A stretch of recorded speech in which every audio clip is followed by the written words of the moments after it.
Bueno, bárbaro. Vamos a dar comienzo a la primera disertación del seminario, eh, que va a estar a cargo del doctor Marcelo D'Agostino, que es el consejero senior en los sistemas de información y salud digital de la Organización Panamericana de la Salud.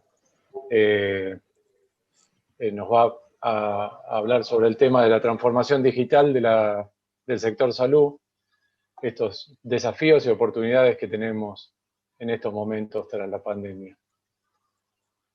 Marcelo, creo que me quedé corto con la presentación. Si quieres agregar algo más, No, te agradezco. todo, todo tuyo el auditorio.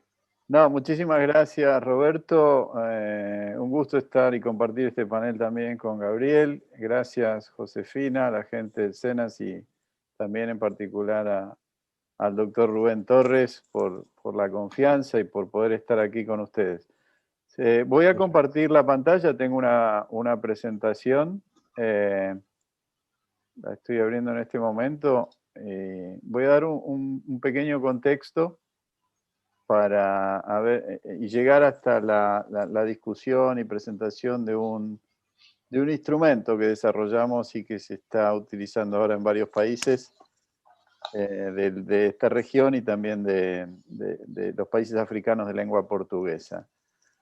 Trabajo en la OPS, estoy aquí en este momento en Washington y tengo la responsabilidad de los temas alrededor de sistemas de información y salud digital, donde lo tenemos todo integrado, ¿no? Entonces, un poco lo que quería transmitirles es, sobre todo para llegar al tema principal, que es esta herramienta que en varios países se está utilizando como un instrumento ya de acreditación. Pero ¿en qué contexto estamos? ¿Qué se hizo en el marco también complementario a estas herramientas? ¿Cuáles son los desafíos y cuáles son nuestros planes? Pues siempre que estamos en este tipo de reuniones también me gusta comentar de quien tenga interés de profundizar, de lo que es un alcance más bien regional o global, con mucho gusto después quedo a disposición, ¿no? Entonces, cuando vemos el tema de cuál es la visión que nos planteamos ahora en un mundo que la propia Naciones Unidas, a nivel del secretario general, definió como la era de la interdependencia digital, ¿no? Y esto lo comento porque muchas de las herramientas, en muchos de los procesos, en muchas de las inversiones, de los ejercicios de priorización de cualquier institución de salud, pública o privada, se están incorporando conceptos que antes no necesariamente eran parte de las principales discusiones, que están alrededor de este concepto de la transformación digital del sector salud. Por ejemplo, el tema de una conectividad inclusiva. No se veía antes los temas de conectividad o los temas, por ejemplo, de ancho de banda como casi determinantes sociales de la salud, ¿no? Sino que se veían como tal vez instrumentos de apoyo y en algunos casos secundarios. Hoy la gran mayoría de los procesos tienen que pasar por un estado en mayor o menor medida de digitalización, pero que ese ambiente tecnológico, esa situación de lo que da lo digital, tiene que ser con tecnología disponible para todos y todas en todas partes, ¿no? El continente todavía tiene más de 200 millones de personas desconectadas y hay una gran falencia también de pensar que hay más celulares o suscripciones a celulares que personas, cuando en realidad todavía hay 300 millones de suscripciones a teléfonos celulares que no son aptos para nada más que para hablar por teléfono o apenas mandar un mensaje de texto. Entonces, cuando uno se plantea estas estrategias de telesalud, de quedarse en casa, las estrategias de no moverse, de aislamiento social, etcétera, hay que conectarlas rápidamente con los temas de conectividad y a su vez con algo que hemos discutido, inclusive semana pasada el gobierno argentino fue sede de un congreso de parlamentarios que dedicó la discusión a los temas de transformación digital del sector salud, es decir, cuáles son todos los marcos normativos necesarios para que todo esto sea una realidad. Y por supuesto tiene que haber una madurez institucional porque esto muchas veces se han fallado los procesos y proyectos de automatización simplemente porque no se incorporan a la cultura organizacional. Hay varios países, por ejemplo, que ahora han, con mucho esfuerzo y a pesar de tener a varias asociaciones profesionales en contra, han pasado legislaciones sobre aspectos, por ejemplo, de uso de telemedicina. Sin embargo, en las leyes han colocado al final un párrafo que dice que la legislación tiene vigencia mientras dure la pandemia y después se vuelve a un proceso anterior, ¿no? Entonces, acá ya yendo más a lo práctico, a nosotros, digamos, siempre el desafío que nos colocan es el desarrollo de instrumentos o estrategias, y esto Rubén Torres lo conoce muy bien porque él fue director de uno de los departamentos más importantes de la OPS, como es el de Sistemas y Servicios de Salud. Cuando nosotros planteamos una estrategia que se discute una vez por año en el mes de septiembre, octubre, con todos los ministros de salud, y de esa estrategia subsecuentemente salen herramientas, tienen que ser herramientas o instrumentos con una visión y una aplicabilidad que pueda servir a un país continental como Brasil o a un país insular como son las islas y territorios del Caribe angloparlante. Entonces ahí está el gran desafío y por eso siempre nos regimos más por la línea de los estándares, por la línea de las arquitecturas de información, de lo conceptual, de los marcos normativos, que no tanto de lo operativo, que es lo que después hacen operativo de acuerdo a la realidad de cada país, y a su vez varía muchísimo si los países tienen una característica político-administrativa, como es el caso de Argentina, que son países federales, o países donde simplemente hay municipios o tienen otra organización. En este caso nosotros hicimos, como todas las instituciones prácticamente del mundo, un proceso de aceleración en los usuarios, ¿no? En esto yo hago bastante énfasis porque se ha planteado como el falso dilema de que ahora hay una revolución tecnológica. Y lo que realmente hay que entender es que las tecnologías que se están utilizando ahora existían mucho tiempo antes que la pandemia. Lo que hubo ahora fue una revolución por parte del usuario en aceptarlas. Y si no se logra ver eso, entonces después que pase la pandemia vamos a volver a perder esa atracción. En esa línea nosotros hicimos una serie de actividades que nos llevaron a entender un poco mejor a dónde estaban las principales debilidades.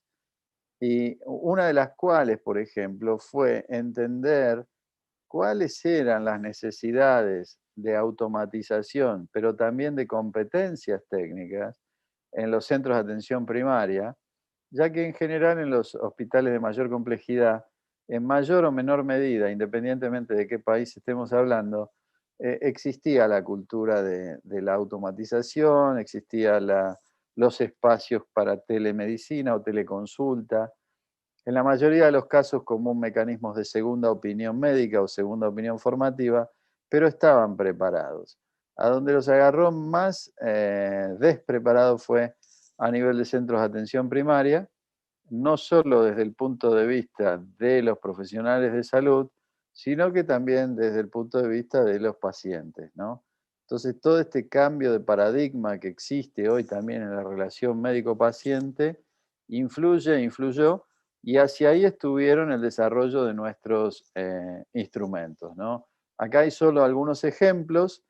Lo que está del lado derecho de la pantalla, bajo el título de Sistemas de Información, lo puse para que simplemente algo informativo, por si alguien después tiene intención de profundizar, pero sin entrar en mayor detalle, la manera en que funcionan estos organismos, la OPS, la OMS, es que nosotros discutimos una vez por año con todos los ministros de salud, en nuestro caso de América, sin excepción, donde les planteamos algunos temas, ellos nos plantean otros temas y llegamos a acuerdos de sobre qué temas debería moverse el continente como un todo.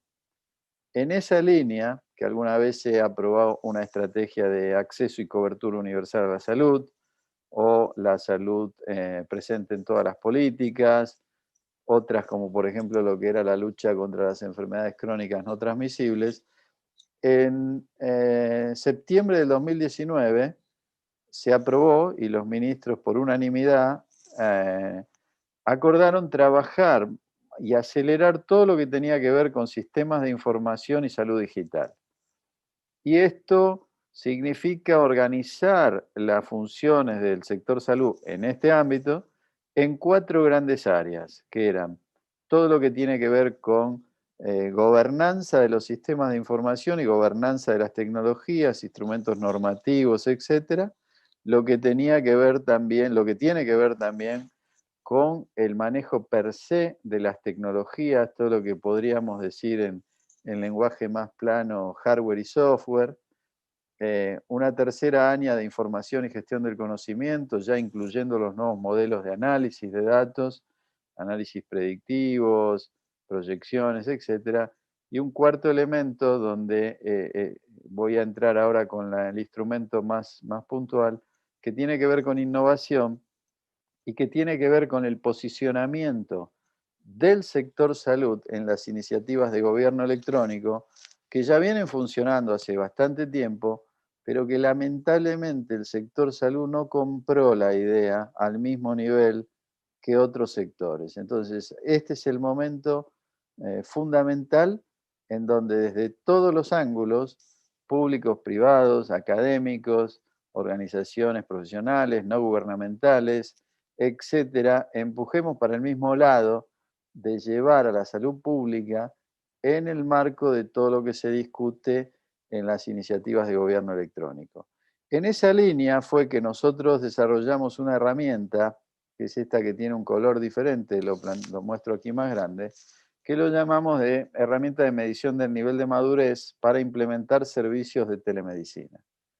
Cuando nosotros comenzamos esto, y esto fue algo que hablamos en un seminario virtual que hicimos en conjunto OPS con la Universidad de Salud, nosotros lo hicimos sobre la idea de que más allá de que telemedicina existe desde hace 3 décadas, inclusive el primer artículo científico sobre telemedicina fue de un autor argentino, que hoy hay un hospital, el Hospital Posadas, donde documentó cómo filmaba una cirugía y distribuyeron esa cinta. Es decir, esto tiene décadas. Pero la realidad también que nos pasó ahora fue que muchas instituciones de eh, atención primaria o secundaria nos planteaban que no sabían si estaban listos para hacer telemedicina. Nos hicieron preguntas de todo tipo y todas válidas. Por ejemplo, si el hacer una consulta a través de video por WhatsApp, eso se podía considerar o no teleconsulta, pero a su vez, cuáles eran las implicaciones legales de estar haciendo eso, de estar compartiendo a lo mejor una fotografía hacia un celular privado de lo que podía ser un prestador de servicios de salud. Pero, por otro lado, cuando nosotros hicimos encuestas a personas y estudios, lo interesante también es que a las personas, mientras las estén atendiendo, prácticamente no les importaban los aspectos de... las respuestas eran de las más divertidas pues, que a mí qué me importa dónde queda mi foto mientras me diga que yo no tengo los síntomas del COVID o etcétera, ¿no? Que mi hijo la quemadura o la picadura no fue infecciosa o venenosa. Es decir, hay toda una cuestión ahí por detrás.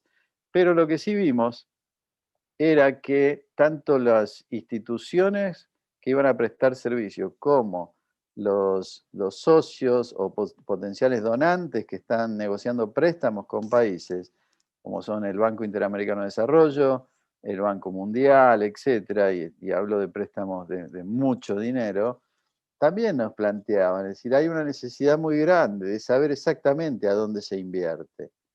Entonces lo que planteamos fue, en una discusión con 17 países, un poco usamos la metáfora de si un municipio de un día para el otro le decían que tenía que ir a jugar la Copa del Mundo.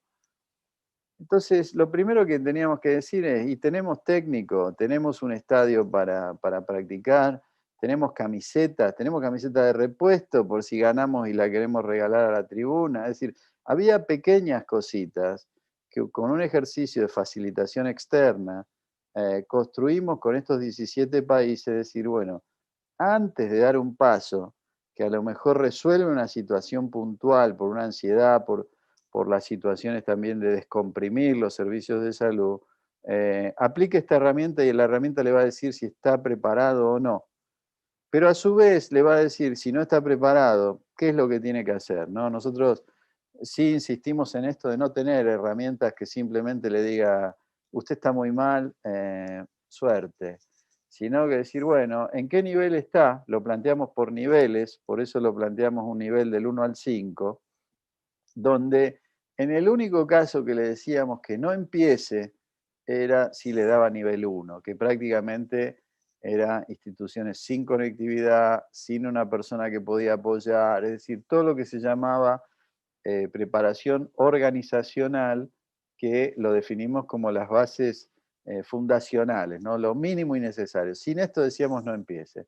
Pero después lo diseñamos de forma tal, y ahora el documento ya lo adoptó el Ministerio de Salud de Argentina y de varios otros países, inclusive la Red Nacional de Telesalud, que está bajo la secretaría del doctor Martín Sabiñoso, ya hizo un primer levantamiento ya van casi por 350 instituciones que aplicaron la herramienta y que ya están trabajando en cómo pasar de un nivel al otro, ¿no? Es decir, los niveles iniciados que nosotros definimos, avanzado, listo, y le agregamos algo más que en caso también haya interés, nosotros trabajamos con grupos de expertos y centros colaboradores para que si alguna institución quería profundizar en determinados temas, tuvimos situaciones que quisieron profundizar en conocimientos sobre teleodontología o sobre teledermatología, ahí ya los poníamos en contacto con los diferentes grupos. Otro caso fue con gente de Argentina, de Mar del Plata, con el Instituto de Rehabilitación, que entonces desarrollamos en conjunto una nota técnica de apoyo para telerehabilitación, etcétera. Entonces, en esa línea fue que los países, en el caso de Argentina, estamos trabajando también en el caso de Colombia, discutiendo esto con Honduras, varios países de Centroamérica, se vieron en la encrucijada de que normalmente tenían muy pocas instituciones que querían dar servicio de telemedicina y, por ejemplo, en el caso de Colombia nos comentaban que en una semana recibieron 6.000 pedidos de instituciones para ser acreditadas para dar servicios de telemedicina. Y se encontraron que no tenían un instrumento. Entonces utilizaron esta herramienta, y es lo mismo, el mismo camino que está llevando el Ministerio de Salud de Argentina, para poder tenerlo como un instrumento que permita establecer procesos de acreditación, monitoreo, etcétera.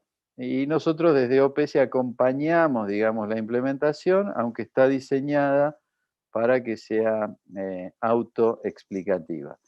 Esto, digamos, en cuanto a esta herramienta. De apoyo a esta herramienta también para cuando se quiere avanzar en los procesos ya más de acreditación, de implementación, de medición de la madurez, tenemos herramientas de apoyo, están en los dos idiomas, en español y en inglés, que tenemos un marco de implementación de servicios de telemedicina, tenemos también un set de indicadores para evaluar telemedicina, de forma tal que las instituciones no se queden solas, digamos, a la hora de implementar estos servicios, sino que puedan tener instrumentos de apoyo. No solo en el marco de la telemedicina, esto simplemente puse esta lámina aquí, porque hubo un incremento exponencial del desarrollo de aplicaciones de todo tipo, algunas fallidas, otras no. Hay mucho negocio dando vuelta. Esta semana sola recibimos más de 30 propuestas de alguna aplicación mágica para seguimiento de las vacunas. Al inicio eran los famosos chatbots, que uno hablaba con un robot y le preguntaba sobre posibles síntomas, es decir, pero todos los países sin excepción tienen aplicaciones oficiales, como es la de Cuidar del gobierno argentino, el Coronavirus Uruguay fue la más efectiva, o tienen un set de aplicaciones que utilizan las instituciones, ¿no? Por ejemplo, semana antepasada me presentaron la que aplicó el grupo Carso, del grupo de Carlos Slim, y desarrollaron una aplicación para todas sus empresas, sus grupos, etcétera, ¿no? Y todo esto tiene que venir apoyado por instrumentos para normarlos, acreditarlos, etcétera. Entonces, paso rápido, porque voy por los 20 minutos. Nosotros nos planteamos desafíos a niveles conceptuales, que esto ya lo mencioné, lo que tiene que ver con la conectividad, con la generación de bienes públicos, con asegurar también la protección de los derechos humanos, en todo lo que tiene que ver con la privacidad, confidencialidad y seguridad de la información, que es uno de los temas más sensibles que hay a la hora de cualquier instrumento normativo asociado a la aplicación de telemedicina o de mecanismos digitales para la transferencia de información. Después nos planteamos también a nivel táctico que haya un cambio en los instrumentos de gobernanza, y esto es clave también a la hora de decir o acreditar instituciones, la adopción de estándares para soluciones digitales, estándares de intercambio de información, interoperabilidad, intercambio de imágenes, semánticos, es decir, no quiero entrar en muchos tecnicismos, pero hay una serie, hay una batería de estándares de organizaciones internacionales que hay que tener en cuenta. El otro tema fundamental en el que también nos concentramos es en manejar esto que hoy se llama como la infodemia o la sobreabundancia de información que anda dando vuelta, y que todo, y por eso nosotros inclusive publicamos una nota con Rubén Torres, con Martín y con otra colega, Mirna Martí, en la revista de eSalud sobre lo que significa la alfabetización digital alrededor de estos temas, ¿no? Porque sin un programa de alfabetización digital esto no va a funcionar. Esto no me voy a detener, lo va a empezar a aplicar también el gobierno argentino. Es una herramienta que hicimos que mide el nivel de madurez de los sistemas de información en diferentes elementos, y esto es algo macro que se va a aplicar en diferentes áreas y que el Ministerio de Salud decidió aplicarlo ahora a todas las provincias, porque está en este proceso de implementar el Programa Federal de Salud Digital que presentaron 3 semanas atrás, ¿no? Y que inclusive lo acompañaron con algunos instrumentos normativos. ¿Cuáles son nuestros planes? Simplemente para compartir con ustedes, es cooperar con los países, con las instituciones, y muy feliz con este espacio, que no es un espacio muy común para nosotros de colaboración, en el desarrollo de herramientas, materiales de capacitación, apoyo directo, y también en todo lo que tiene que ver con la cuestión de datos, privacidad, seguridad, telemedicina, ya avanzar hacia la infraestructura tecnológica y lo que es regulaciones federales y estatales. Entonces, simplemente para cerrar, voy directo a la última. Es decir, nosotros tenemos un mandato como organismo internacional que tiene que ver con los objetivos de la Agenda 2030, de no dejar a nadie atrás, pero el secreto en el ámbito, de nuevo, ¿no?, de la salud digital, de la transformación digital, tiene que darse a nivel de gobernanza. Por eso a mí me entusiasmó mucho este seminario en particular, por esta posibilidad de que en estos mecanismos de acreditación, todos estos procesos van a fortalecer esa gobernanza que va a permitir todo este proceso de transformación digital.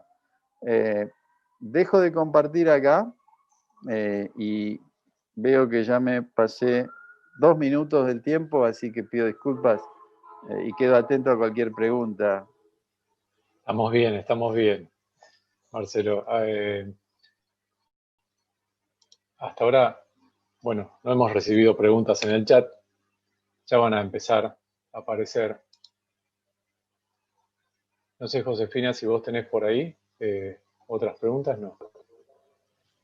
No, todavía no. Ahí vamos a habilitar el chat para que lo vayan haciendo, y en todo caso, si quieren, al final de las disertaciones podemos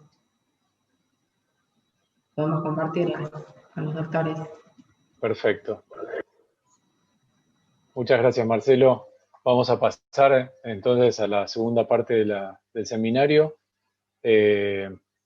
para hablar de la telemedicina antes y después de la pandemia. Lo tenemos al doctor Gabriel Barbagallo, que es presidente de ACTRA, gerente de Relaciones Institucionales y Responsabilidad Social del Grupo OSDE. Hola, Gabriel, ¿cómo te va? ¿Cómo estás? Muchas gracias por la invitación. La verdad que un gusto estar con algunos amigos ya de la vida casi. Y la verdad que un privilegio escuchar a Marcelo, ¿no? Interesante. Podría haber seguido hablando algunos minutos más. Creo que me habría resultado más fácil después poder seguir, porque me parece que estamos en una línea bastante similar.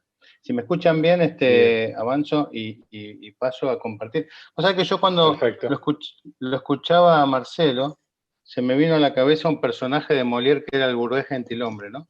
El Bourgeois gentilhombre una vez estaba contento porque había llegado a la conclusión que toda su vida había hablado en prosa. Y a veces los médicos, la medicina, mejor dicho, resulta que ahora llegamos a la conclusión que hacíamos telemedicina desde hace mucho tiempo y no lo sabíamos.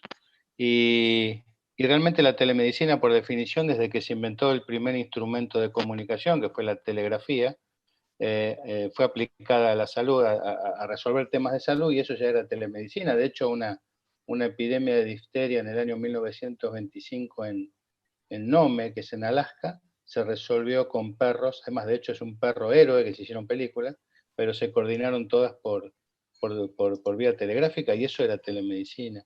Y cuando el hombre llegó a la luna y los monitoreaban desde la Tierra, eso era telemedicina.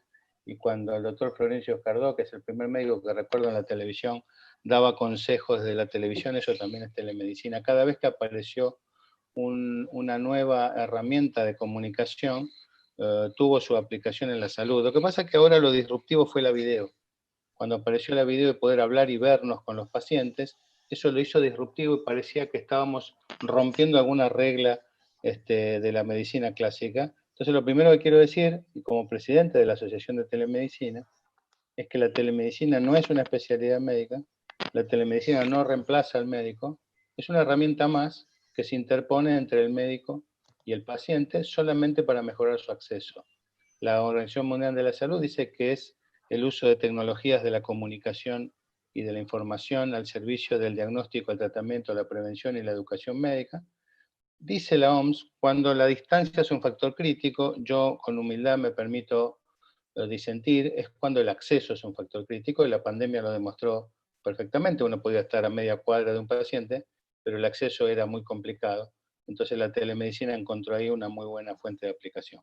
Me parece que todo lo que es la revolución digital, digamos, la reconversión digital, la telemedicina es una más. Y tampoco hay que ponerla en un lugar donde parezca que venga a solucionar todos los problemas y a quedarse con la gloria de la atención de los pacientes. Por ahora y por mucho tiempo más, el principal artífice de la atención de los pacientes siguen siendo los profesionales de la salud. Médicos, enfermeros, kinesiólogos, psicólogos, etcétera, etcétera. Así que digo, para no confundirnos, voy a compartir una pantalla, permiso. Bien, empecé por la última, no es así esto, perdón. Porque hay que empezar por la primera, así dicen. Ahí está. Bueno, esta es la presentación. Como dijo Pablo, ¿no? A veces yo me confundo mucho los nombres. La persona que me presentó, vamos a hablar un poco. ¿Es así? Perdón. Roberto. Roberto. No hay problema. ¿Quién era Pablo? No me acuerdo. Bueno, no importa. Perdón, le pido disculpas. Vamos a hablar un poco qué pasaba con la telemedicina en la Argentina antes y después de la pandemia. El después de la pandemia es más una especulación, ¿no? Porque la pandemia, si alguien cree que la hemos superado, creo que estamos equivocados. Antes de la pandemia, nosotros, digo particularmente OSDE, por cómo llegamos a crear la asociación civil, había algunas cosas que nos indicaban, no solamente OSDE, muchas empresas de salud, tanto públicas como privadas. De hecho, el Garrahan es uno de los pioneros en telemedicina en la Argentina. Había elementos que nos hacían pensar que la telemedicina podía tener una explosión o una aplicación digamos, un uso exponencial, debido a una serie de elementos que nos hacían pensar en su indicación. Por ejemplo, una es la edad poblacional. La gente, de la mano de una caída de la mortalidad, debido principalmente a que muchas de las enfermedades que eran mortales ahora son crónicas, de la mano de los nuevos tratamientos, de la nueva farmacología, de la mejora de la calidad de vida en los países desarrollados, y también a una caída en la natalidad, hace que tengamos poblaciones más grandes, el promedio de edad sea mayor, la gente alcance mayores edades en promedio, y no haya tanta natalidad, por lo tanto la capacidad de cuidado y la capacidad de la tasa de dependencia, que es la proporción entre adulto mayor y jóvenes, esté invertida, y eso hace que vayamos a un mundo con gente cada vez mayor, cada vez más crónicamente enferma, y con uno de los flagelos que viene a pegarnos, nos va a pegar duramente, que es la soledad. La soledad va a requerir de dos cosas. Primero, de una nueva actividad, de una nueva profesión, que es el de cuidador, y por otro lado, una nueva tecnología, que es el monitoreo de las poblaciones vulnerables, que es una rama de la telemedicina. O sea, estas poblaciones, estas vulnerabilidades van a requerir sí o sí algún tipo de tecnologización para tratar de dar en tiempo y forma la atención a esta población. Esto empeorado porque el mundo se concentra cada vez en menos ciudades, o sea, se concentra en las áreas urbanas, y esto genera, y esto el doctor Torres lo explica a la perfección, grandes brechas de inequidad en la población. Para ser un poco más gráfico, digamos que si en el año 1950 los mayores de 65 años representaban el 4% y eran 2 de cada 10, mejor dicho, 2 de cada 10 menores de 5 años, se cree que 100 años después van a estar cerca del 20% y van a ser 21 por cada 10 menores. Fíjense cómo se invierte la relación entre mayores y menores. Esto tiene que ver con lo que dije al principio. Pero también hay otro elemento que determina el uso de la telemedicina, que tiene que ver con la educación médica a distancia, y que tiene que ver con la aceleración y la obsolescencia del conocimiento.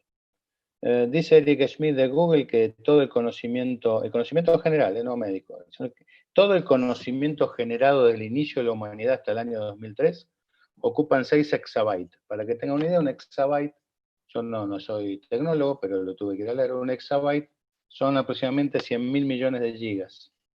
Entonces, multiplicado por 6, eso es lo que ocuparía todo el conocimiento humano hasta el año 2003. Hoy esos 6 exabytes se generan cada 2 días.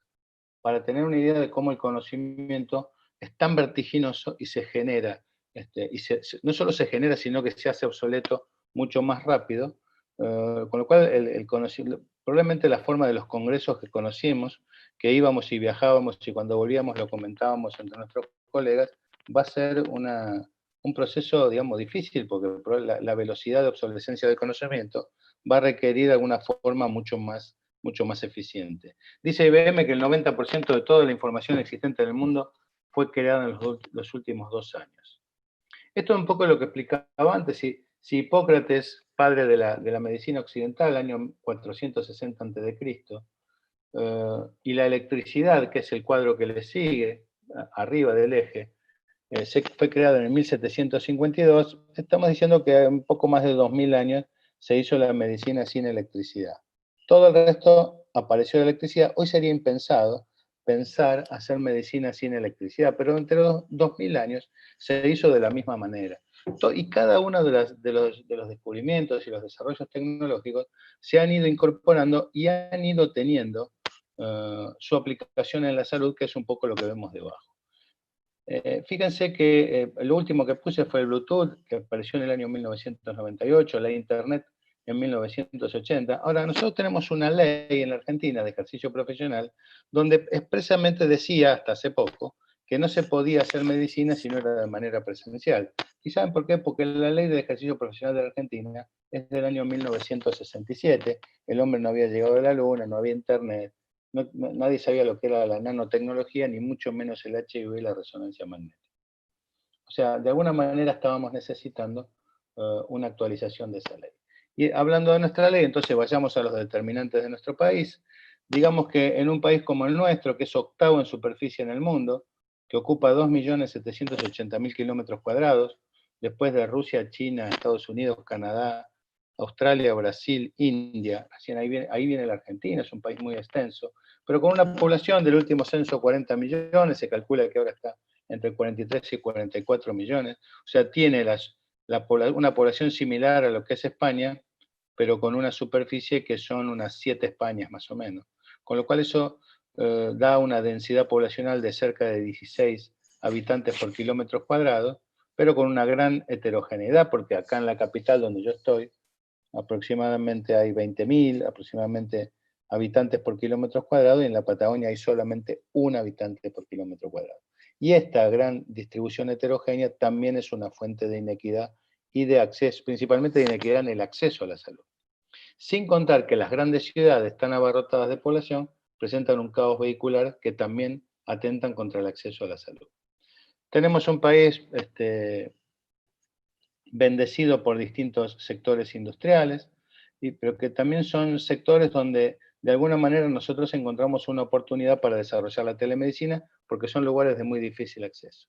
Y así creamos, estoy hablando en OSDE, hace ya unos 5 años, la unidad de asistencia remota, no tiene nada que ver con el rugby, es el primer desarrollo de telemedicina que hicimos en OSDE, donde le damos soporte y asistencia al personal sanitario, cobertura 7x24, eran atención no programada, escalable a nivel nacional, que servía también de capacitación al personal y respaldado por un hospital universitario, que en este caso era el CEMIC, que todos conocemos. Pero entonces entendíamos que con eso no alcanzaba, porque había un vacío legal, como les decía antes, la ley del ejercicio profesional del año 1967 había quedado un poco lejos, no hablaba de esto, y si bien no era una actividad, no era y no es una actividad ilegal, no tenía el marco legal correspondiente. Entonces creamos ACTRA, convocamos a todas las asociaciones, entidades de salud que estaban ejerciendo o desarrollando algún tipo de actividad en salud digital, y creamos ACTRA con, exclusivamente son empresas de salud, sean financiadoras, obras sociales prepagas o entidades prestadoras, sanatorios, centros monovalentes, polivalentes de diagnóstico, de emergencias o de internación domiciliaria, que es federal, tenemos representantes de muchos lugares del país, con el objetivo de difundir la actividad, defender las buenas prácticas, interactuar con los diferentes públicos y principalmente participar en la regulación de la actividad, entendiendo que desde una asociación o de una cámara era mucho más sencillo, mucho más aséptico, si se quiere, que presentarnos como una entidad privada o casi privada como la nuestra. Hasta que después entonces desarrollamos la consulta médica online, y acá no teníamos ni idea, les digo, que íbamos a tener una pandemia, y esto sí generó una serie de controversias con colegas, con el gremio médico. Ojo, controversias entendibles, fundadas, había temores de que se vulneren algunos derechos de los profesionales, y esto pasó por lo que estuvimos viendo en muchos lugares del mundo. De hecho, no todos los países lo tienen resuelto. Y desarrollamos la consulta médica online, que en este caso era la consulta directa entre un paciente y un profesional de la salud de manera sincrónica y de manera ya sea programada o bien a demanda. Basada también en las diferentes realidades regionales, tenemos distintos suelos, distintos climas, somos un país vertical y por lo tanto entre el paralelo norte y el paralelo sur hay una gran diferencia y una gran amplitud térmica, pero también tenemos esto en las grandes ciudades, ¿no? O sea, llegar en tiempo y forma a los domicilios. La atención de la visita domiciliaria de baja complejidad es casi, no le digo un invento argentino, uno de los tantos inventos argentinos, pero es raro encontrar en otros países. Existe la urgencia, existe la emergencia, y la visita domiciliaria en las cantidades y volúmenes que se hacen en la Argentina, o al menos en las grandes ciudades de la Argentina, es raro encontrarlo en otro lugar. A veces llama la atención cuando vienen extranjeros esto de que un médico desconocido, uno le abra la puerta, atienda a uno o a sus hijos y después nunca más lo veamos en nuestra vida. Es un invento argentino, por decirlo de alguna manera. Para que tengan una idea, año 2019, quiero plantear, trimestre marzo, abril, mayo, se ofrecieron, cuando llevamos ofrecidas 38.765 consultas, fueron aceptadas 16%. Para que tengan una idea, esto es cuando un paciente, un afiliado llama y pide una consulta domiciliaria, nosotros le hacemos un triaje, y si ese triaje indicaba la posibilidad de que podía ser primeramente abordado de manera virtual por una videoconsulta, se le ofrecía y solamente el 16% lo aceptaba, por una infinidad de razones, por un tema cultural, por un tema tecnológico, por gusto, por desconfianza, por lo que sea, solo el 16% eran aceptadas en ese trimestre, de las cuales fueron resueltas el 85%. Para hacer esto teníamos un equipo de 20 médicos. Retengamos esto porque después volveremos a verlo.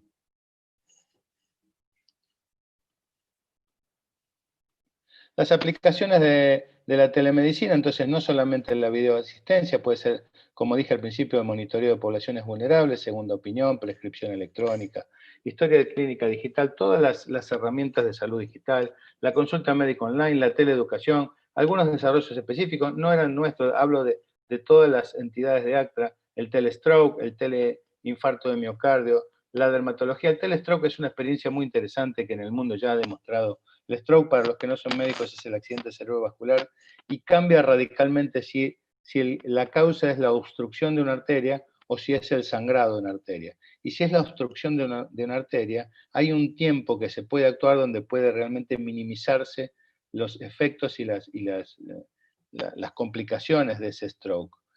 Por eso es tan importante actuar a distancia, porque se necesita solamente un diagnóstico por imagen, una resonancia y una tomografía, y tener un medicamento. Si esto se puede monitorear a distancia, se pueden salvar vidas y se pueden evitar una serie importante de complicaciones y de secuelas. Esto cambió realmente la forma de atender los accidentes cerebrovasculares isquémicos, así se llaman. El viejo concepto de ship and drip, o sea, primero trasladarlo y después hacerle la medicación, por el de drip and ship, o sea, primero medicarlo, estabilizarlo y después trasladarlo. Y eso se hace exclusivamente por telemedicina.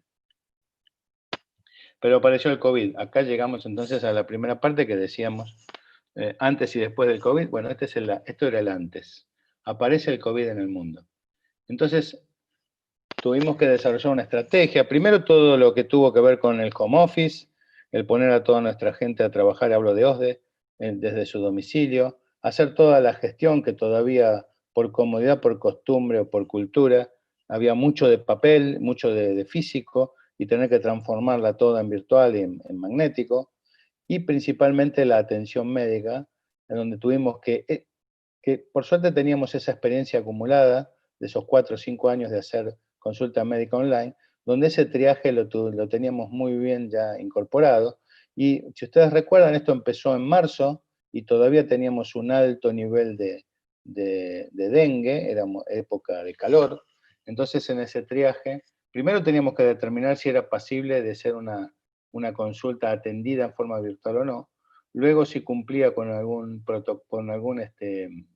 definición de sospechoso, sea de dengue o de COVID o de otra cosa, que no era ni una ni otra, y en ese caso, en el caso que se determinaba que era sospechoso de dengue o de COVID, se ponía en manos de un médico de cabecera virtual que empezó a hacer que hacía el seguimiento de ese paciente y de todos sus contactos, ya sea en el domicilio, en internación o en el hotel, que fue uno de los recursos que pasó acá en la ciudad de Buenos Aires, que era el confinamiento hotelero.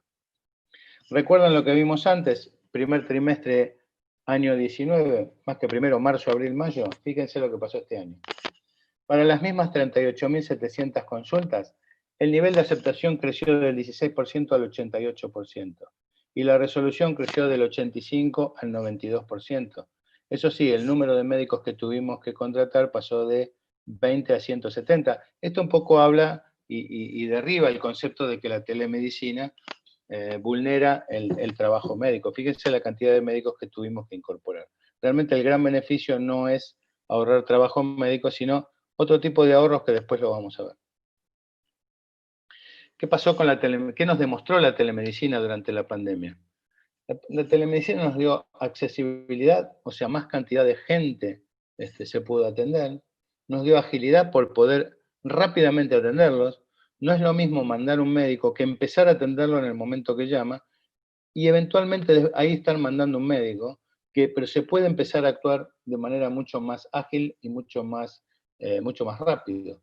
Nos da ubicuidad porque se puede llegar a todos los puntos del país. Es costo efectiva porque realmente se evitan muchos gastos de traslado y mucho en esta coyuntura, mucho gasto en equipos de protección personal, que era realmente un factor crítico. Ustedes recuerdan que al principio el factor crítico eran los respiradores, la cama de terapia, los equipos de protección médica, y luego fue el personal, digamos, calificado, el personal de los médicos de áreas críticas. En un momento el equipo de protección personal fue un elemento crítico, y también teníamos la responsabilidad de cuidar ese recurso. Es una herramienta sanitaria porque evita la circulación del virus. Esto de entrar y salir de los domicilios hacía que no fuéramos nosotros, los agentes de salud, vehículos de ese virus, y es altamente sustentable, va a favor de la protección del medio ambiente. Nosotros hicimos un estudio y realmente con la cantidad de videoconsultas que llevamos realizadas, hemos, para que tengan una idea, evitado el equivalente a que un auto dé 4 vueltas al mundo. Imagínense las toneladas de dióxido de carbono que evitamos derramar en el medio ambiente. La telemedicina es una herramienta fuertemente sustentable desde el punto de vista ambiental. Y esto está muy demostrado. Ni que hablar en los sistemas de segunda opinión, donde la gente a veces tiene que trasladarse en avión, venir, dejar su trabajo, dejar su hábitat, venir a ver un especialista, un súper especialista en un centro urbano más importante. Realmente se puede hacer con un médico en cada punta y con el súper especialista asistiendo a ese médico sin necesidad de que ese paciente se traslade. Algunos números. Llevamos hechas 180.000 consultas médicas online. La participación en la visita domiciliaria creció durante la pandemia del 3% que era antes de la pandemia al 80% que es ahora. Ya en este momento las cantidades de médicos que hacen consulta médica online son 350. Llevamos en seguimiento más de 100.000 familias, con un 90% de aceptación, lo que les decía antes, 1.600.000 kilómetros ahorrados, y también, desde el punto de vista de responsabilidad social empresaria, pudimos participar con mucho orgullo y mucho éxito cuando Jujuy se desbordó sanitariamente, fue una de las provincias que más se desbordó en un momento determinado. Tuvimos que autorizar a 140 médicos junto con el gobierno de la provincia de Jujuy, a que podamos atender población general, no afiliada nuestra, y atendimos más de 6.000 consultas médicas online de esos pacientes de Jujuy. ¿Qué creemos que va a pasar en la pospandemia? Creo que hay que empezar a superar ciertas barreras. La principal es la resistencia al cambio. Las barreras regulatorias, como les decía antes, nosotros tenemos una ley de ejercicio profesional que es de 1967. Ahora les voy a mostrar qué se ha avanzado durante el transcurso del 2020. Pero las principales barreras son, como dije, la resistencia al cambio, las barreras culturales. Las profesionales económicas, presupuestarias y tecnológicas son mucho más fáciles de superar. Y entendiendo que el principal límite es el ético. Siempre el límite de la medicina pasa por la bioética. Cuando un médico clínico entiende que el paciente perdió, digamos, su tiempo clínico, tiene que saber cuándo tiene que pasarlo a un tiempo quirúrgico. Eso es bioética. Cuando el médico generalista tiene que entender que pasa al médico especialista, cuando un cirujano está haciendo una cirugía laparoscópica y tiene que pasar a cielo abierto, y cuando un médico está viendo un paciente o intentando ver un paciente de manera virtual y tiene que ser de manera física o de manera presencial, eso tiene que ver con la ética. No se puede legislar de antemano. Por eso existen los códigos de bioética. Todo esto es el cuerpo de leyes que de alguna u otra manera le pegan a la telemedicina, que involucran a la telemedicina, desde todo lo que habla de las comunicaciones electrónicas, de los derechos personalísimos de las personas, de la protección de datos, de la firma digital. Pero quiero decirle más o menos en qué avanzamos en esta etapa. Debido a que se habilitó el uso de la teleasistencia, y también de las recetas, no vamos a hablar de recetas electrónicas, sino que se permitieron recetas digitalizadas, muchas de esas eran capturas de pantalla, tanto el Ministerio como la Superintendencia de Seguro de Salud, de Servicios de Salud, tuvieron que, por sendas resoluciones, habilitar el uso de las recetas, digamos, la legalidad de las recetas digitalizadas y el uso de las plataformas de teleasistencia. Luego de esas dos resoluciones, el Congreso, por iniciativa del diputado Pablo Yedlin, promulga la ley 27.553, que está en etapa de reglamentación, donde por ley habilita la receta electrónica y el uso de la plataforma de teleasistencia. Y también hay ahora esto lo que hace es habilitar la plataforma. Ya hay una iniciativa del senador Fial que cuenta con media sanción del Senado, donde ya regula, digamos, la actividad de la telemedicina. ¿Qué creemos que para nosotros, para ACTRA, que es la telemedicina? Y lo voy a decir de esta manera, porque estos son neologismos que se usaron para denostar o para descalificar a la telemedicina.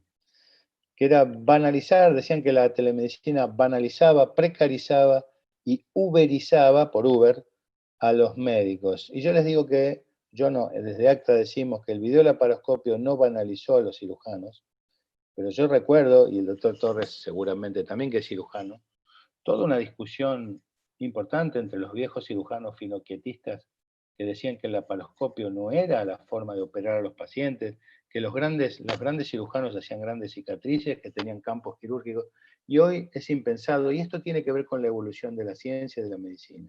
Ni el autoanalizador precarizó a los bioquímicos, ni la telemetría uberizó al terapista. La telemedicina es una herramienta al servicio del profesional, que es el eslabón irreemplazable de todo proceso médico y que debe ser remunerado, lo repito, debe ser remunerado por esta práctica. Nadie quiere ahorrarse los honorarios de los médicos. Y que debe realizar bajo estrictas normas de bioseguridad y confidencialidad, tanto para profesionales como para pacientes, con los límites éticos que toda práctica impone. Esto es para ACTRA la telemedicina.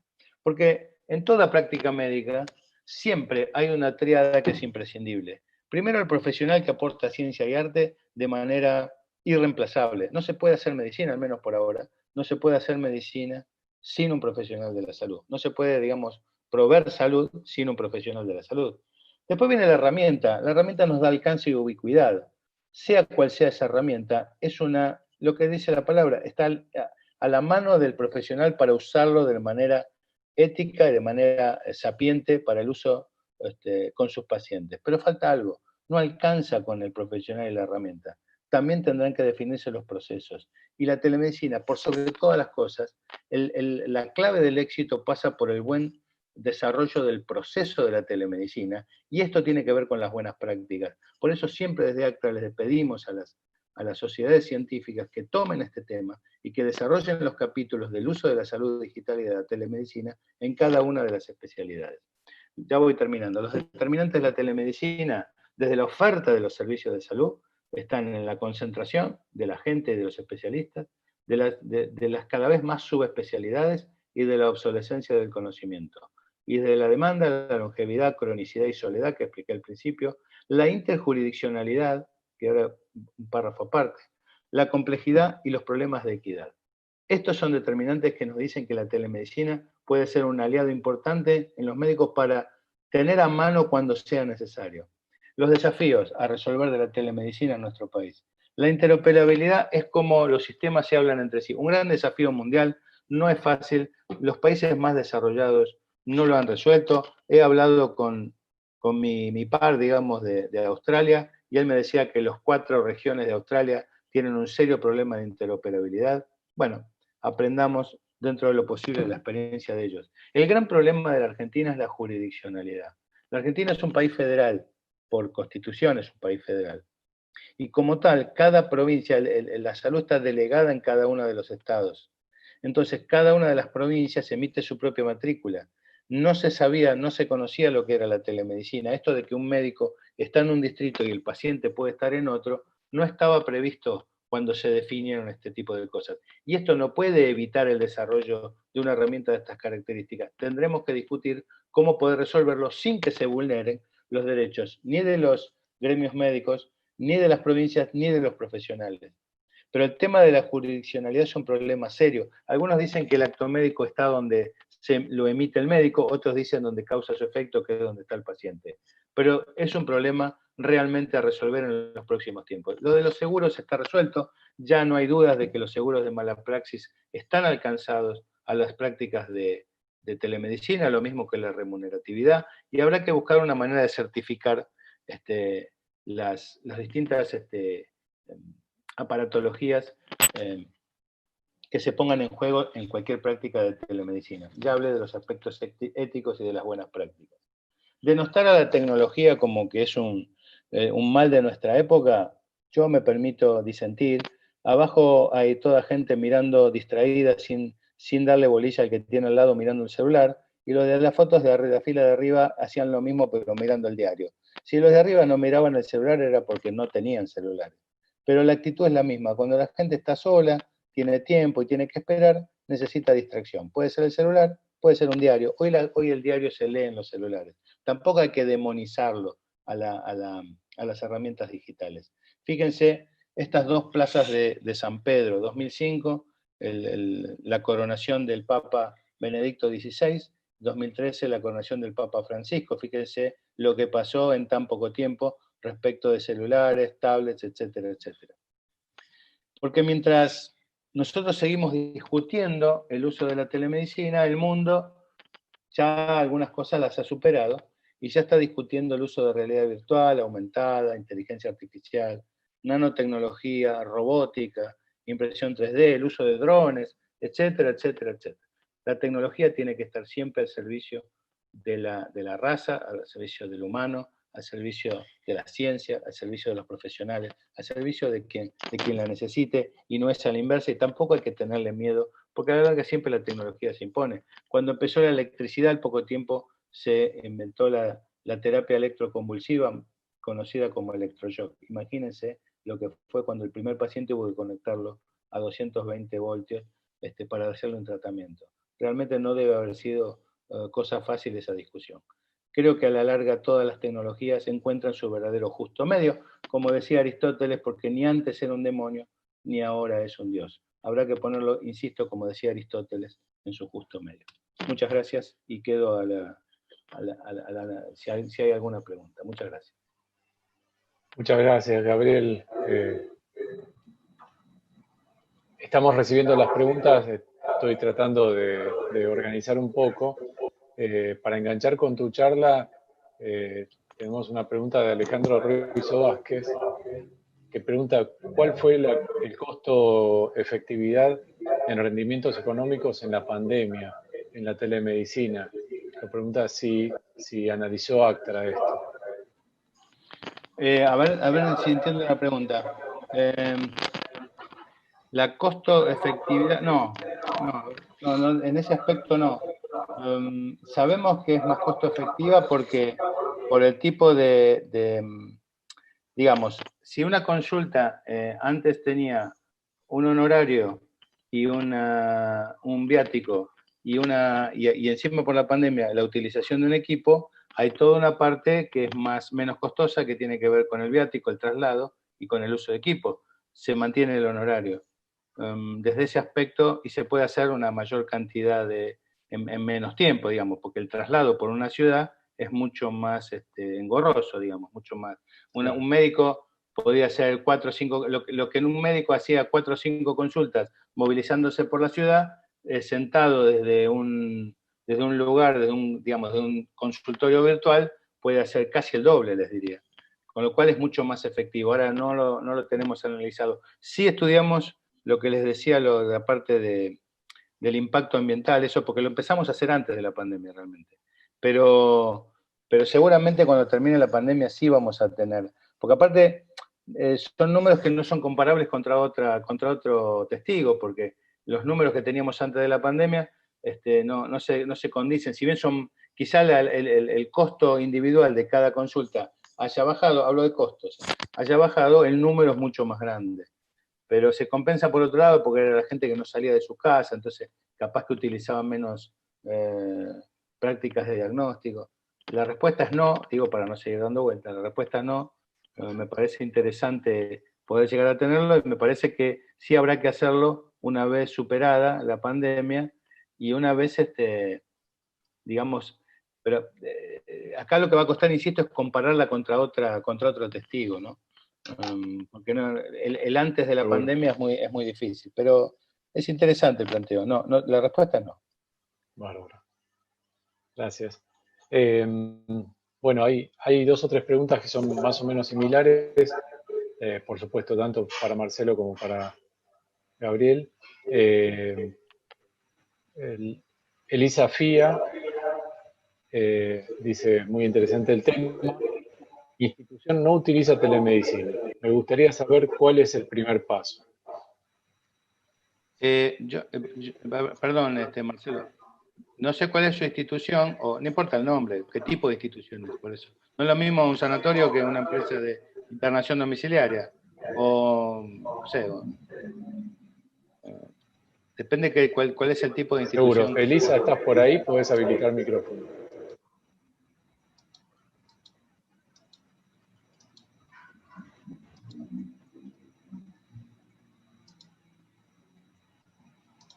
No la encuentro acá. Elisa Fía, ¿estás por ahí? Igual, si me permitís... Hola, sí, lo escribí en el chat, perdón. Es un sanatorio privado que tiene intervención, tiene guardias, tiene muchos consultorios de médicos particulares. Bueno, no se utiliza la telemedicina. Tenemos sistema de registro de ficha electrónica. Pero bueno, ¿cuál sería el primer paso? ¿Dónde uno empieza para habilitar la telemedicina? El primer paso me parece que es la gerencia o la alta gerencia o la dirección del sanatorio tendrá que definir, o sea, hacer todo es imposible. O sea, ir a buscar cuál es el mayor efecto posible que se puede lograr desarrollando una herramienta de telemedicina. Un sanatorio polivalente es muy importante, no sé si tienen población cautiva o no, pero es muy importante Sí. las consultas posteriores, ¿no? O sea, cuando un paciente, quizá el paciente por primera vez que requiere una consulta presencial, porque yo soy clínico, el primer conocimiento del paciente es fundamental, o sea, pero a veces el tener que volver se puede hacer por un canal virtual. O sea, el traer los análisis, el hacer los controles posteriores. Ahora, tendrá que ver también cómo son tus pagadores. Si vos tenés un pagador, insisto, que son los mismos dueños del sanatorio, es el mejor de los escenarios, porque tenés todo cerrado ahí. Entonces te va a ser más fácil porque si estás integrado verticalmente entre el financiador y el sanatorio, es el mejor de los escenarios. Porque podés, insisto, incorporar la telemedicina como una herramienta, en este caso sí costo efectiva, de seguimiento de pacientes, principalmente de pacientes crónicos, que te permiten periódicamente verlos presencialmente y después hacer un seguimiento virtual. Esa te diría que es la principal indicación en lo que imagino que es lo tuyo. Después, Sí, dependerá, yo qué sé, pacientes, tenés que buscar poblaciones vulnerables. El secreto de los monitoreos de poblaciones vulnerables es un problema, porque a veces la tentación es de tener grandes poblaciones, y cuanto más grande es la población es más difícil de monitorearla. Yo una vez hablaba en un hospital de España, de Barcelona, y ellos, por ejemplo, tenían un sistema de monitoreo de insuficientes cardíacos. Si vos tenés a todos los insuficientes cardíacos, la población a monitorear es tan grande que le perdés el rastro. O sea, no es costo efectiva. Y si vos lo haces muy chica, o sea, que son insuficientes cardíacos con miocardiopatía dilatada, es tan chica que lo que vos puedas hacer es mínimo y realmente no causa efecto. Entonces ellos determinaron que la mejor población de hacer un monitoreo de pacientes con insuficiencia cardíaca eran los que se internaban por primera vez. El paciente con insuficiencia cardíaca leve, pero que no había tenido ortonea, o sea que no tenía problemas, digamos que no era un grado grave de insuficiencia cardíaca, ese seguía viendo a su médico de cabecera. El que lo internan por primera vez, ese entraba en el programa de seguimiento de monitoreo a distancia, porque ese cada vez se interna más rápido y cada vez más grave. Entonces ahí es donde la costo-efectividad se hacía más fuerte. Ese es el secreto, te digo, de los próximos años, que es determinar la población vulnerable a seguir y dónde es más costo efectivo. Perfecto. Bárbaro. Gracias. Bueno, después tengo dos preguntas que son similares. ¿Dónde podemos encontrar información de los estándares para poder interoperar los sistemas informáticos de los diferentes actores, prestadores, financiadores, pacientes? Que creo que se enlaza con la pregunta que eso la hace Pablo Navajas, con la pregunta que hace María José Ralli. ¿Cómo pueden las instituciones de salud en forma práctica realizar una autoevaluación crítica para acreditar procesos tecnológicos? Mira, lo único que hay son las recomendaciones que emitió el Ministerio de Salud y Acción Social del gobierno anterior, que participamos nosotros como una de las entidades que participamos, y hay recomendaciones de uso de buenas prácticas de la telemedicina, especialmente de la teleconsulta. Pero es lo único que hay. Es todo por hacer. Lo que pasa es que íbamos en un camino, como siempre, lento y despacito, y la pandemia se nos metió en el medio y nos interpeló. Pero hoy lo único que tenemos, en la Argentina estoy hablando, son las recomendaciones de uso de la telemedicina. Tiene un número de la resolución, no me acuerdo, pero si la buscan la van a encontrar. Es en el gobierno anterior, pero que fue bastante abierto y participaron el Garrahan, participó el Posada, o sea, participó tanto la salud pública como la privada, y ahí hay bastante, digamos, indicadores de estándares de uso de la telemedicina. Pero no hay más que eso. Bárbaro. Le voy a dar la palabra a Marcelo, porque, bueno, considero que el trabajo que han hecho en OPS con respecto a el chequeo de las instituciones para ver si están en condiciones de trabajar en telemedicina también sería una herramienta muy importante, ¿no? Algo de lo que hablaste en tu charla, Marcelo. Sí, o sea, yo lo primero que me viene cuando vi la pregunta de Lisa, naturalmente era justamente esta herramienta que hicimos en el área número 1 de preparación organizacional, y justo coincide con lo que dijo Gabriel. El primer comentario de la respuesta de Gabriel fue el tema de la gerencia, y nuestro primer punto en esa herramienta es sobre la gerencia, ¿no? Es decir, hay varios aspectos, pero después uno entra a profundizar un poco más, ¿no? La parte de recursos humanos, la parte de conocimiento tecnológico. Nosotros tenemos muchos ejemplos de que por negociaciones de préstamos con donantes o bancos o agencias internacionales que entregan dinero, se ha exigido, por ejemplo, la compra de computadores, de equipamiento, y lamentablemente a lo mejor pasamos 2 años después por el país y están los equipamientos en las cajas porque nadie los supo utilizar, configurar. Es decir, hay todo un tema alrededor de eso, ¿no? Después, si me permiten, sobre el tema de los estándares, nosotros en la página nuestra, que es la de la OPS, que es pajo.org, si le agregan /ISH, es donde están estas herramientas, y tenemos la construcción de también una serie de links a otras herramientas, estándares para, por ejemplo, todo lo que tiene que ver con estándares para interoperabilidad de los registros médicos de salud, etcétera, ¿no? Pero bueno, es un tema que lo mencionaba Gabriel también, hay que profundizar un poquito más, ¿no? Porque algo que sí vimos es, por ejemplo, esta palabrita interoperabilidad, cuando la mencionábamos hace 15 años, se la veía como una palabra de un ingeniero de sistemas. Hoy se la escucha al más alto nivel, uno escucha ministros hablando de interoperabilidad. A mí hay algo que me gusta mucho, que escuché hace poco, que alguien dijo sobre la inteligencia artificial, pero yo hago una analogía a muchas de las cosas tecnológicas, y la persona dijo: el principal problema de la inteligencia artificial es que ahora todo el mundo está diciendo muy rápido que entiende de qué se trata.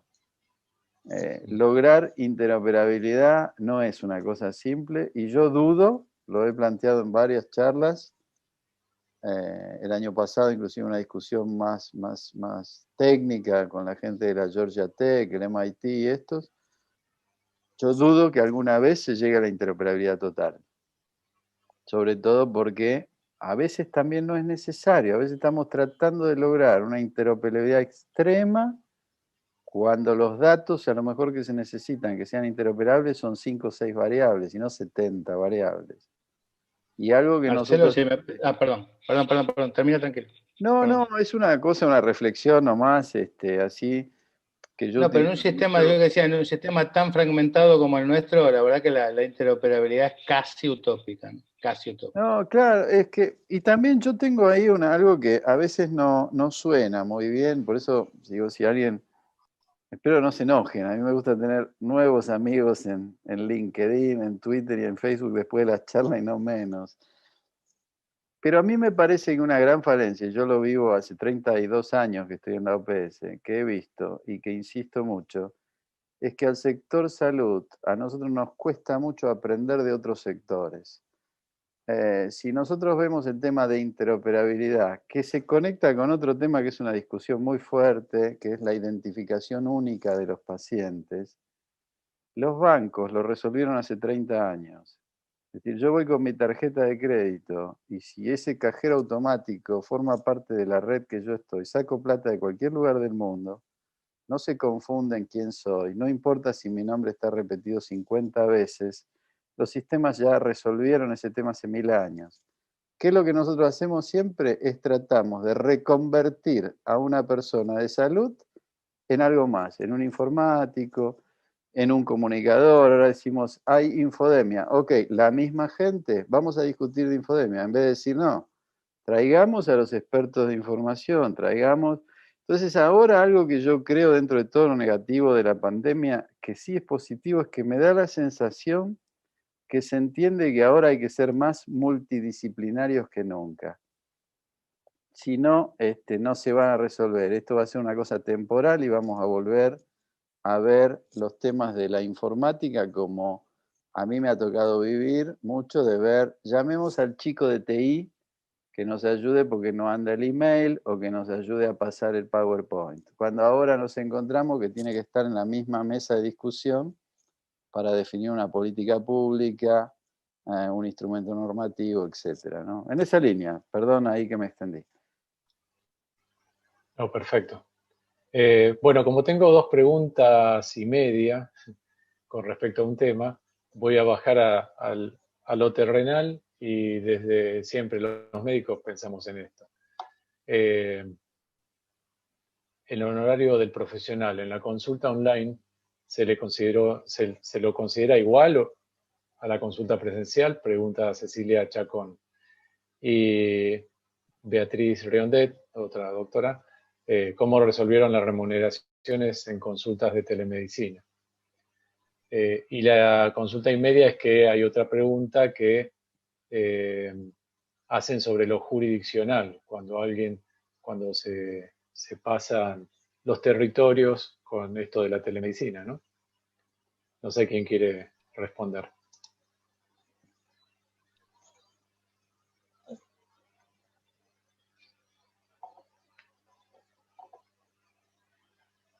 Estás muteado, Gabriel. Perdón, lo de la jurisdiccionalidad lo planteé como uno de los grandes problemas a resolver. Fíjate que cuando tuvimos que salir a atender los médicos de Jujuy, tuvimos que tener una autorización expresa del gobierno de la provincia de Jujuy. Acá hay que tener en cuenta que la mayor parte de las consultas son pacientes de Capital y Provincia de Buenos Aires, y eso entre los 300 y pico de médicos que tenemos, tenés médicos que tienen matrícula tanto de provincia como de la nacional. Estamos en un país donde la matrícula nacional lo único que te permite es atender en la ciudad de Buenos Aires. Después nosotros tenemos un sistema en Rosario y en Córdoba, con lo cual las otras 2 grandes provincias también la tenemos resuelta.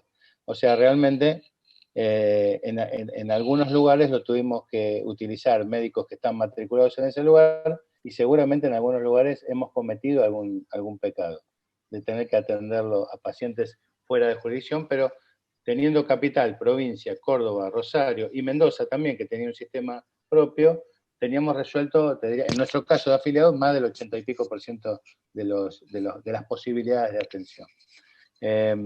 Eso era por respecto de la jurisdiccionalidad. Respecto de Sí. ¿Cuál es la primera parte, Roberto? De los honorarios de la teleconsulta. Sí. De los honorarios, son a ver, iguales. yo creo que ahora, acá durante la pandemia, deben ser iguales. Yo no hablo por el resto de las instituciones. ACTRA es una cámara, pero después hay decisiones que toma cada una de las empresas, y yo, por más que sea el presidente de ACTRA, no puedo decir cuánto tiene que cobrar una consulta o pagar, ¿no? Porque hay financiadores y prestadores. Yo creo que la pandemia nos hizo hacer las cosas rápido, lo que no quiere decir que las hagamos bien. Alguien en algún momento hablaba del WhatsApp, y realmente el WhatsApp es telemedicina, por definición sí, pero mal hecha, porque el WhatsApp no es una herramienta que fue creado para hacer telemedicina, es una herramienta de comunicación. Es fácilmente vulnerable, no Claro. guarda la confidencialidad. Entonces, pero tuvimos que aceptarla, y las fotos de las recetas tuvimos que aceptarlas. Vos tenés una foto de una receta y podés ir en todas las farmacias de Cabildo, que hay una por cuadra, comprarla con la misma receta en todas. O sea, algo, pero bueno, la pandemia es la pandemia, había que resolverlo de esa manera. Yo creo que después hay que hacer una evaluación de la estructura de costo. Si bien exige otro tipo de formación o si se quiere, de predisposición a atender a una persona por este canal, y también hay un costo que tiene que ver con la conexión, con el uso de Internet, hay todo otro costo que no se hace, porque no se usa secretaria, podés no usar el consultorio, etcétera, etcétera. O sea, hay que hacer una estructura de costos. Durante la pandemia, mi opinión, y es opinión personal, no es ni de ACTRA, es mi opinión, que se debe pagar lo mismo. Lo mismo que se paga el honorario de una consulta presencial es el honorario de una consulta virtual. El honorario de una sesión de terapia virtual igual al honorario de una sesión de terapia presencial. Esa es mi opinión. Pero puede haber casos diferentes justificados, insisto, por esto que te estoy diciendo. Vos vas a tener seguramente demostraciones que te digan que la estructura de costo es mayor en una que en otra y viceversa. Creo que la verdad, como siempre, va a estar en el medio. No sé, Marcelo, ¿cuál es tu opinión? Marcelo.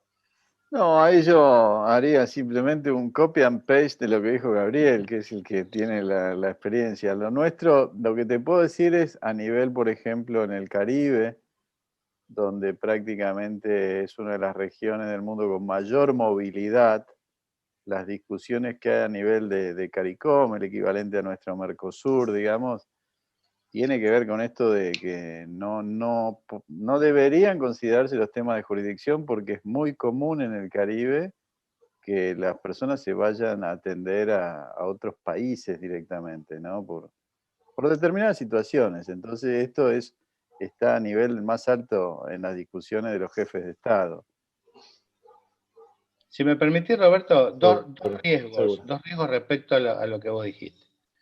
Respecto de las consultas, si uno la paga menos, dependerá de lo que uno quiere, si que se hagan más consultas virtuales. Uno como financiador quiere que se hagan más virtuales, si las vas a pagar menos, lo más probable es que no se hagan más virtuales. O sea, esto va de suyo. O sea, claro, si vos querés que se hagan más, tenés que, de algún lado, tener un incentivo para que se hagan. Siempre con los límites éticos estoy hablando, pero tenés que tener un incentivo. Si vos querés que se hagan menos, obviamente esto será el juego de la oferta y la demanda. Y respecto a la jurisdiccionalidad, el riesgo es, si lo encorsetamos tanto la práctica, nada va a impedir que un call center en el límite con Paraguay, Chile o de cualquier país de Latinoamérica pueda atender pacientes de la Argentina. Claro. Y ahí no hay problema. No que no hay problema, hay un problema serio, pero el problema de matriculación no lo vas a tener, porque la gente va a elegir conectarse con esos médicos. Entonces, ojo con que a veces encorsetar demasiado termina emergiendo por el peor de los lugares. No digo peor porque sea un país de Latinoamérica, digo peor porque le perderíamos el rastro y ahí sí estaríamos precarizando el trabajo de los profesionales de acá del país. Perfecto. Tenemos una pregunta de último momento que hace Mauro Palmitesta. ¿Qué opinión les merece el framework de HIMSS? No sé qué es, perdón. Vamos a preguntarle a Palmitesta. Mauro, ¿andás por ahí?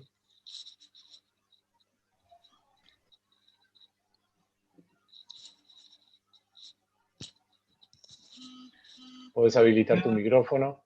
Sí, ¿me escuchan? Hola. Sí, perfecto, sí, Mauro. Bueno.